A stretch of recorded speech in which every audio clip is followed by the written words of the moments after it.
வணக்கம் உறவுகளே, எப்படி நலமாக இருக்கிறீர்களா? மீண்டும் ஒரு காணொளியில் உங்களை சந்திப்பதை இட்டு மற்றற்ற மகிழ்ச்சி கொள்கின்றேன். புலர்ந்திருக்கின்ற பொழுது நல்ல பொழுதாக இருக்க வேண்டும் என்று எல்லோருக்கும் பொதுவான இறைவனை பிரார்த்தித்துக் கொண்டு இன்றைய காணொளிக்குள்ளே வருவோம் என்று நினைக்கின்றேன். யாராவது முதல் தடவையாக எனது காணொலியை பார்க்குறீங்கன்னு சொன்னால் தயவுசெய்து சப்ஸ்கிரைப் பண்ணி போட்டு என்ற காணொலியை பாருங்கள். சரி, இப்பொழுது காணொலிக்குள்ளே வரலாம். தாயகத்திலிருந்து புலம்பெயர்ந்த நாடுகளில் தமிழர்கள் வாழ்ந்து கொண்டிருக்கிறார்கள். அப்படி புலம்பெயர்ந்து வாழ்கின்ற தமிழர்கள் இந்த நாட்டிலே பல்வேறுபட்ட துறைகளிலே இருக்கிறார்கள். அரசியலாகட்டும், அல்லது வர்த்தகமாகட்டும், அல்லது கல்வித்துறையாகட்டும், விளையாட்டுத்துறையாகட்டும், இப்படி எல்லா துறைகளிலுமே தமிழர்கள் இருந்து கொண்டுதான் இருக்கிறார்கள். ஆனாலும் ஒரு சில தமிழர்கள் செய்கின்ற ஒரு சில வேலைகளால் இந்த தமிழினத்தையே இந்த அரசாங்கம் வேறு மாதிரியாக பார்க்கின்ற ஒரு சந்தர்ப்பம் ஏற்பட்டிருக்கிறது. அண்மை காலமாக கனடாவிலே ஏற்பட்டு வருகின்ற பல்வேறுபட்ட குற்றச் செயல்கள். பிரம்டன் என்று சொன்னால் உங்கள் எல்லோருக்குமே தெரியும். இப்பொழுது அதிகம் அடிபடுகின்ற ஒரு பெயராக இருக்கிறது. டொரண்டோ பகுதியில் இருக்கின்ற பிரம்டன் நகரம். இந்த நகரத்திலே அண்மையிலே 18 பேர் கைது செய்யப்பட்டிருக்கிறார்கள். கைது செய்யப்பட்டவர்களில் 2 தவிர மிகுதி 16 பேரும் இந்தியர்களாக இருக்கிறார்கள். இவர்கள் ஏன் கைது செய்யப்பட்டார்கள்? இவர்களின் பின்னணியில் என்ன இடம்பெற்றது?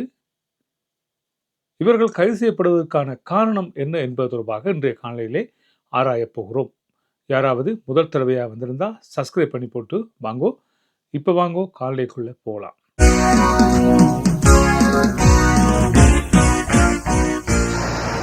அண்மை காலமாக இந்த பிரம்டன் நகர சபை பெரும் பேசுபொருளாக மாறி இருக்கிறது. இப்படி இருக்கின்ற காலகட்டத்திலே அண்மையிலே கைது செய்யப்பட்ட இந்த 18 நபர்கள், இந்த 18 நபர்களும் ஏன் கைது செய்யப்பட்டார்கள்? எதற்காக கைது செய்யப்பட்டார்கள்?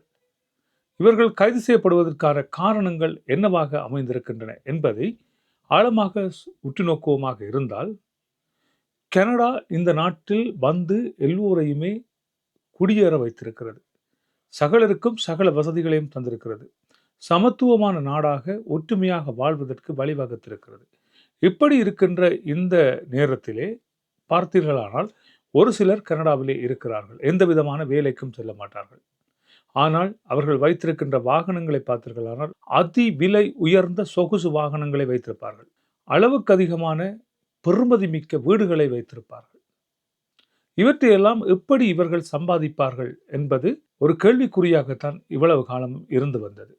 என்னவென்று சொன்னால், அரசாங்கம் எல்லாவற்றையும் விட்டு பார்த்து கொண்டிருக்கும். உங்களிடம் இருக்கின்ற உங்களது கணக்குகள் சரிபார்க்கப்படுகின்ற ஒரு காலம் வரும். அப்படி வருகின்ற வேளையில் உங்கள் மீது ஒரு பார்வை எப்பொழுதுமே வைக்கப்பட்டு இருக்கும். அந்த பார்வை ஒரு நாள் உங்கள் மீது திரும்பும். அப்படித்தான் இப்பொழுது திரும்பி இருக்கிறது. இந்த பெரும் கைதின் பின்னால என்ன இடம்பெற்றிருக்கிறது என்பதை நாங்கள் பார்ப்போமாக இருந்தால், இவர்களிடமிருந்து 4.2 மில்லியன் பெறுமதியான சொத்துக்கள் பறிமுதல் செய்யப்பட்டிருக்கின்றன. அதிலே பல ட்ரக்குகளும் இருப்பதாக சொல்லப்பட்டிருக்கிறது. துப்பாக்கிகள் கைப்பற்றப்பட்டிருக்கின்றன இவர்களிடமிருந்து. அப்படியானால் இவர்கள் ட்ரோவிங் தான் செய்தார்களா, அல்லது வேறு ஏதாவது தொழில்கள் செய்தார்களா என்றுதான் இப்பொழுது பார்க்க வேண்டிய ஒரு தேவை இருக்கிறது. அது தவிர இவர்களிடம் 97 சார்ஜஸ் மேற்கொள்ளப்பட்டிருக்கிறது. 97 குற்றங்கள் இவர்கள் மீது சாட்டப்பட்டிருக்கிறது. இதிலே அரைவாசிக்கும் மேற்பட்டவர்கள் இப்பொழுது பிணையிலே விடப்பட்டிருக்கிறார்கள். இவர்கள் போலீசார் நினைத்திருந்தால் கடந்த டிசம்பர் மாதம் தொடக்கம் இவர்களை வாட்ச் பண்ண துவங்கி இருக்கிறார்கள்.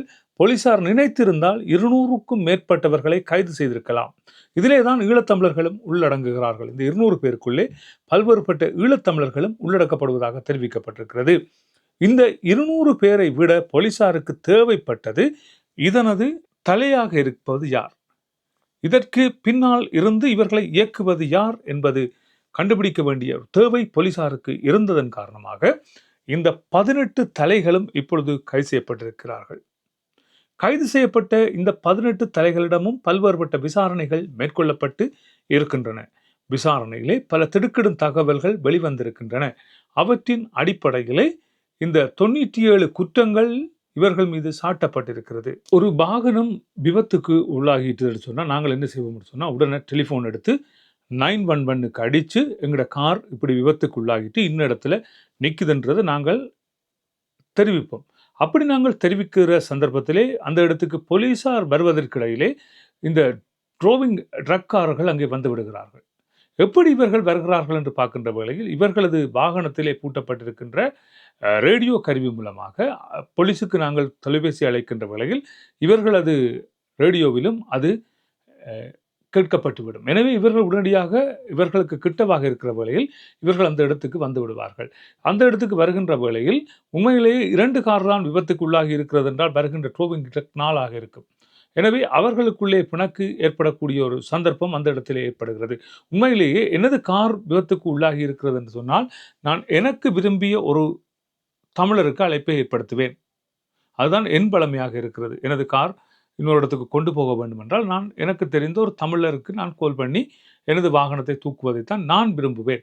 அப்படியாக இருக்கின்ற சந்தர்ப்பத்தில் அவர்கள் அதை விரும்ப மாட்டார்கள். தாங்களே தூக்கியாக வேண்டும். ஏனென்று சொன்னால் இந்த இடத்தில் தங்களுக்குத்தான் அனுமதி இருக்கிறது. எனவே நாங்கள் தான் தூக்க வேண்டும் என்று அவர்கள் அங்கே நிற்பார்கள். அதற்கு பெருமளவு பணத்தினையும் வாங்கிக் கொள்வார்கள். அது மாத்திரமல்லாமல் இந்த ட்ரோவிங் ட்ரக் பிஸ்னஸை வைத்துக்கொண்டு பல்வேறுபட்ட வாகன திருட்டுக்கள் அங்கே இடம்பெற்றிருக்கின்றன. ஒரு ட்ரோவிங் ட்ரக்கில் வந்து ஒரு வாகனத்தை தூக்குவது என்பது மிக இலகுவான ஒரு செயற்பாடாக இருந்து வருகிறது.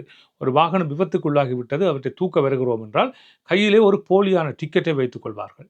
அதனை காட்டித்தான் இந்த வாகனத்தை நாங்கள் தூக்கப் போகிறோம் என்று அவர்கள் ஒரு வாகனத்தை தூக்கி சென்று விடுவார்கள். இந்த வாகனம் களவாடப்பட்டு கப்பல்களில் ஏற்றப்பட்டு வேறு நாடுகளுக்கு சென்றுவிடும். இதுவும் ஒரு நடைமுறையாக இருந்து வந்த ஒன்றாக இருந்து வந்தது. அது தவிர இந்த இன்சூரன்ஸ் பிரச்சனை, அநேகமான புலம்பெயர்ந்தவர்கள் ஒரு 50,000 $60,000 பெறுமதியான ஒரு வாகனத்தை எடுத்து விடுவார்கள், அல்லது ஒரு 1 மில்லியனுக்கு ஒரு காரை வாங்கி விடுவார்கள். வாங்கிய பிற்பாடு தான் அது வாங்குகின்ற வேளையில் அவர்களுக்கு அது ஆனந்தமாக இருக்கும். ஒரு வாகனத்தை வாங்கி விட்டோம் என்று அந்த வாகனத்தில் அவர்கள் ஓடி திரிவார்கள். ஒரு 6-7 மாதங்கள் போனதன் பிற்பாடு அவர்களால் அந்த வாகனத்துக்குரிய ஃபைனான்ஸ் தொகையை கட்ட முடியாத ஒரு சிச்சுவேஷன் வந்துவிடும். இப்படி வருகின்ற வேளை அவர்களால் அந்த பணத்தை செலுத்த முடியாது. எனவே அவர்கள் என்ன செய்வார்கள்? பலரிடம் ஆலோசனை கேட்டு இறுதியாக அவர்கள் வருகின்றதுதான் இந்த ட்ரோவிங் ட்ரக் டிரைவர்மாரிடம். அவர்களிடம் வந்து சரணடைந்து விடுவார்கள். இந்த காரை என்ன செய்வது?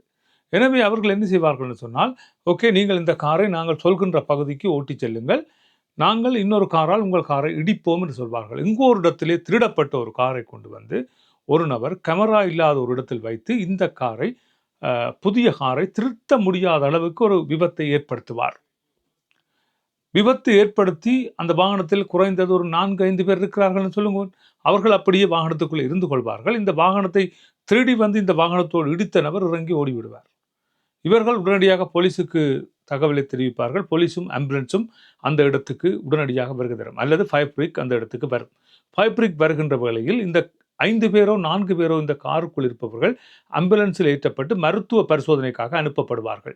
மருத்துவ பரிசோதனைக்கு போனவர்கள் அங்கே சென்ற போட்பாடு அவர்களுக்கு மேற்கொள்ளப்படுகின்ற மருத்துவ பரிசோதனைகளை இவர்கள் சொல்கின்ற 2 பொய்கள் இருக்கின்றன. ஒன்று கழுத்து பகுதியில் நோகிறது, இன்னொன்று நாரி பகுதியிலே நோகிறது. இந்த 2 பகுதிக்கும் சிகிச்சை அளிக்க முடியாது, சத்திர சிகிச்சை செய்ய முடியாது.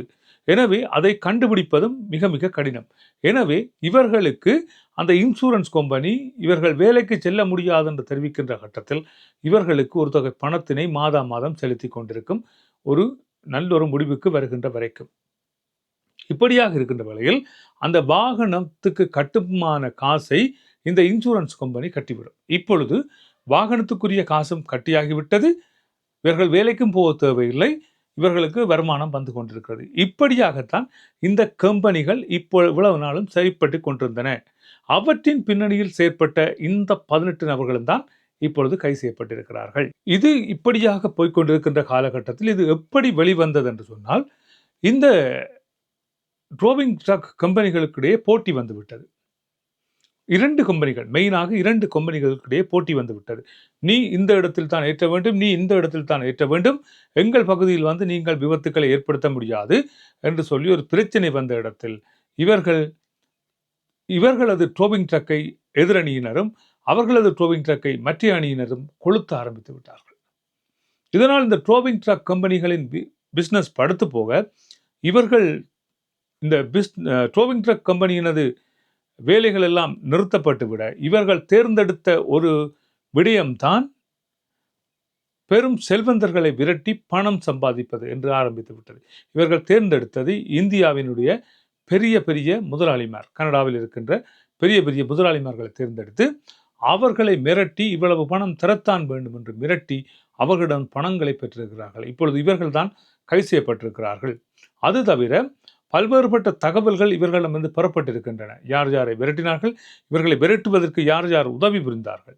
அது தவிர இவர்கள் அதை சேர்ந்த ஒரு சில முகவர்கள் மொன்றியல் பகுதியிலும் இருப்பதாக தெரிவிக்கப்பட்டிருக்கிறது. எனவே இவர்கள் பயன்படுத்திய சேட்டலைட் தொலைபேசி இப்பொழுது கைப்பற்றப்பட்டிருக்கிறது.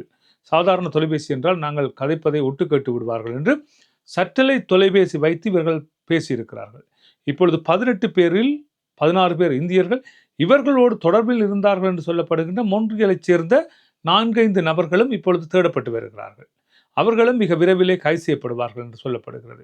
இப்படியாக பெரும் தில்லாலங்கடி வேலை செய்த ஒரு கும்பல் இப்பொழுது பிடிபட்டிருக்கிறது. இன்னும் பல திடுக்கிடும் தகவல்கள் கனடாவிலே இருந்து வெளிவர இருக்கின்றன.